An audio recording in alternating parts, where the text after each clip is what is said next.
ভাবা যায় mob justice কোন পর্যায়ে গেছে? তাহলে বাংলাদেশে আসলে কে নিরাপদ? এই মুহূর্তে অনেকের কাছে এই প্রশ্নটা উঠছে।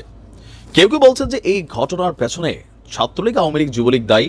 আবার কেউ কেউ বলছেন বিচ্ছিন্নতাবাদী কোনো সংগঠনও হতে পারে। টার্গেট কে হয়েছে? কেন্দ্রীয় সমন্বয়করা দিনে দুপুরে প্রকাশ্যে কি বলা হয় যে আমাদের কেন্দ্রীয় সমন্বয়কদের গাড়িতে হামলা করে যে দুর্দান্ত ঘটনা ঘটিয়েছে তাদের আইডেন্টি এখনো জানা যায়নি। দর্শক, চাঞ্চল্যকর এক ঘটনা ঘটেছে।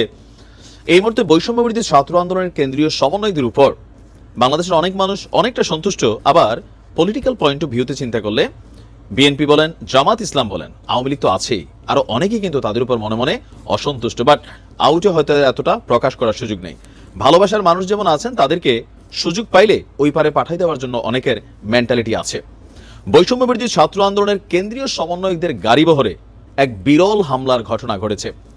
আপনার 8ই ডিসেম্বর দিবাগত রাত 2:03 রাতের আধারে বৈষম্য বিরোধী ছাত্র আন্দোলনের আহ্বায়ক হাসনাত আব্দুল্লাহ তিনি একটা ফেসবুকে পোস্ট দিয়েছেন। যে ঘটনা কি, যে ঢাকা থেকে বান্দরবানের লামায় যাওয়ার পথে নারায়ণগঞ্জে হামলার শিকার হয়েছে বৈষম্য বিরোধী ছাত্র আন্দোলন এর যারা কেন্দ্রীয় সমন্বয়ক আছেন তাদের গাড়ি বহর।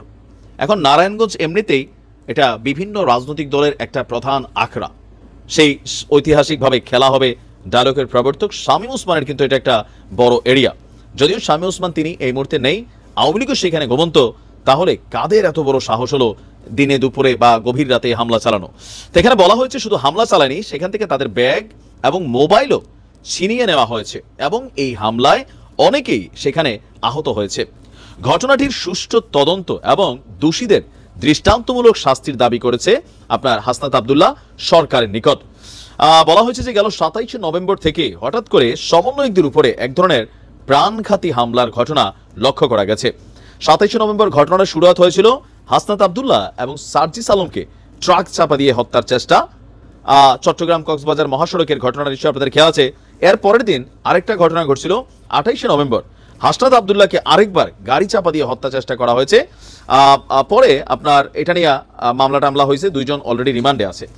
আমার মনে হয় যে সমন্বয়কদের এই মুহূর্তে যে সিচুয়েশনটা কাজ করছে, তাদেরকে মারতে পারলে অনেকেরই সুবিধা হবে, আবার অনেকেরই অসুবিধা হবে। যেমন যে কোনো সমন্বয়ক এরকম অদৃশ্য হামলায় বা গভীর রাতে বা মব জাস্টিস লেভেলের কোনো ঘটনায় যদি আল্লাহ না করুক কোনো দুর্ঘটনা ঘটে যায়, প্রথমে সোজা দোষটা যাবে, চোখ বন্ধ করে সবাই বলবে এটা আওয়ামী লীগের কাজ। আওয়ামী লীগ করুক আর না করুক, যুবলীগ করুক আর না করুক, ছাত্রলীগের পোলাপাইন করুক আর না করুক, এটা চোখ বন্ধ করে সবাই বলে ফেলবে এই ঘটনার পেছনে আওয়ামী লীগ জড়িত। বাট আসলে কি শুধু আওয়ামী লীগে এই মুহূর্তে সমন্বয়কদের বিপরীত অবস্থান নিচ্ছে? না, এখানে নানান ধরনের দেশি বিদেশি ষড়যন্ত্র কিন্তু হচ্ছে। এই মুহূর্তে ভারতের সাথে যে অস্থিতিশীল একটা অবস্থান আছে, সেখানে আমাদের সমন্বয়করা, আমাদের পলিটিশিয়ানরা যতটা শক্ত ভাষায় কথা না বলছেন, সার্জিস, হাসনাত বা আসিফ বা আমাদের নাহিদরা তারা যেই ভাষায় ভারতকে চোখ রাঙাচ্ছে, ইভেন ভারতের বিজেপির কেন্দ্রীয় সরকারের অনেক মন্ত্রীরা সার্জিস, হাসনাত বা নাহিদদের কিন্তু চিনেন। তাদের ভিডিও সেখানে তারা প্রচার করে বলে যে দেখো ওরা কি ভাষায় ভারত নিয়ে কথা বলতেছে, এটা আমরা মানতে পারি না। তো সেই ক্ষেত্রে তাদের ঘটনার পেছনে এখানে ভারতেরও কোনো গুপ্তচর থাকতে পারে, রয়ের এজেন্ট থাকতে পারে, যে বাংলাদেশে এই মুহূর্তে যে কোনো একটা ঘটনা ঘটে দিতে পারলে পরিস্থিতি আরও আওলাই যাবে। আর সরকারেরও, যে সরকার ক্ষমতায় আছে, তারাও যথেষ্ট বিপাকে পড়বে। এক ঢিলে অনেকগুলো পাখি এখানে শিকার করা সম্ভব। সো তাদের মুভমেন্টের সময় আমার মনে হয় একটু সতর্কতা অবলম্বন করা উচিত, প্রোটেকশন রাখা উচিত। আশা করি যারা জড়িত তাদের অবস্থান বের হয়ে যাবে। ভালো থাকুন।